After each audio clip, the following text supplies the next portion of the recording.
just to become aware who you are.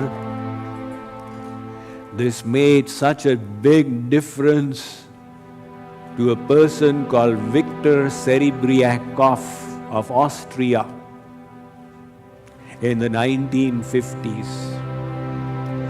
When he was a 15-year-old, his teacher informed him that he was a dunce and he would never amount to anything in his life. Taking that as the truth, he dropped out of school and began doing menial work. For the next 17 years, he worked as a laborer until he applied for recruitment in the army. When the army checked his IQ, they discovered that his IQ was beyond 161.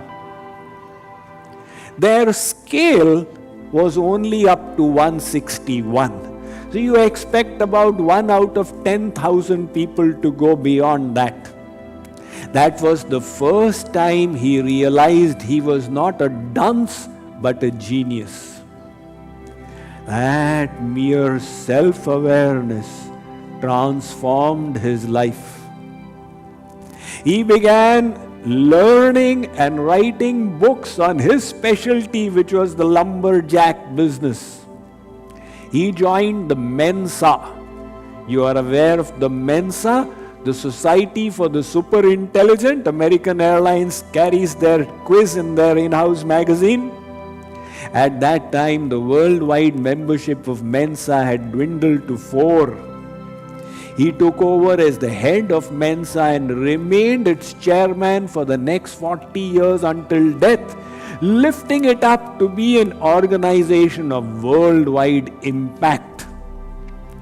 He went in one step from dunce to genius through self-awareness.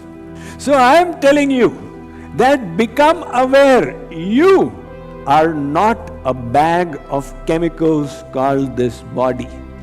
You are the eternal soul. Once a gentleman walked into an antique and curios shop.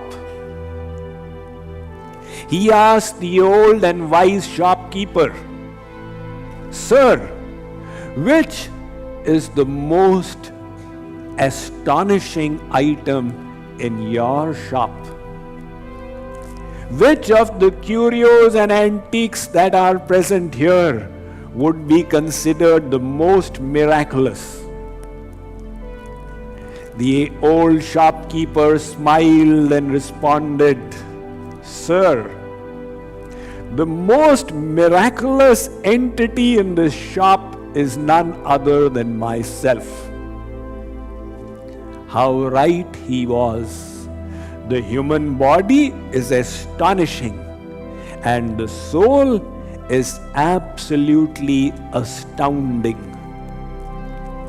But to reach that, we need to wade through a whole lot of materialistic conceptions and thinkings, just like sculptors do.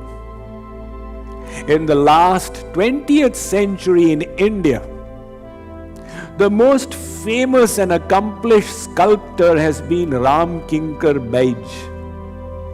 At the age of 19, he entered Shanti Niketan Arts Gurukul of Gurudev Rabindranath Tagore in Kolkata, and he stayed there all his life.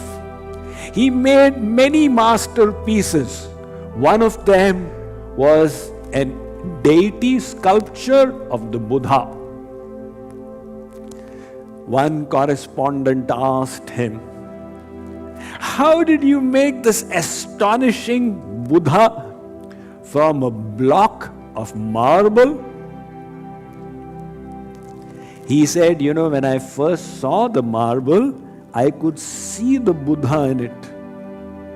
All I did was to remove what was not the Buddha."